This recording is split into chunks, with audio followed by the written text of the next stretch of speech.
అమ్మని అడిగి అమ్మ స్టైల్లో దొండకాయ రోటి పచ్చడి చేస్తున్నా. అన్ని పచ్చళ్ళు గోంగూర పచ్చడి తర్వాత ఇష్టమైన పచ్చడి ఇది. పెళ్ళయ్యాక అత్తమ్మ వాళ్ళకి దొండకాయ పచ్చడి అంటే తెలియదంటే సరే అప్పుడు చేసింది. దాని తర్వాత అసలు కుదరలేదు చేయడానికి. ఏంటో ఈ రోల్ మా ఇంట్లోకి వచ్చాక వారానికి ఒక రోటి పచ్చడి చేస్తున్నాను. ఫస్ట్ అయితే ప్రాసెస్ చెప్తాను. ఆవాలు, జీలకర్ర, ధనియాలు, కొంచెం మెంతులు, శనగపప్పు వేసి వేయించుకున్నాక కొంచెం పచ్చిమిర్చి, తెల్లగడ్డ కూడా వేసుకోవాలి. అండ్ అవి వేగిపోయాక మనం కట్ చేసిన దొండకాయలు వేసుకొని జస్ట్ ఒక 2 మినిట్స్ అలా ఫ్రై చేసుకొని తీసేసుకోవడమే. ఇంకా వాటిని రోల్లో వేసుకొని దంచుకోవడమే.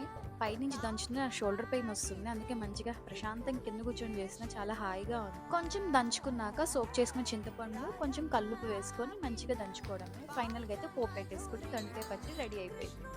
బికాస్ ఆఫ్ ద ఫ్రెష్నెస్ ఏ పచ్చడైనా ఫస్ట్ డే వేడి వేడి అన్నంలో వేసుకొని తింటే చాలా బాగుంటుంది. తింటూ ఉంటే అసలు మాటలు రావట్లేదు. జస్ట్ ఐఎమ్ ఎంజాయింగ్ ద పచ్చడి.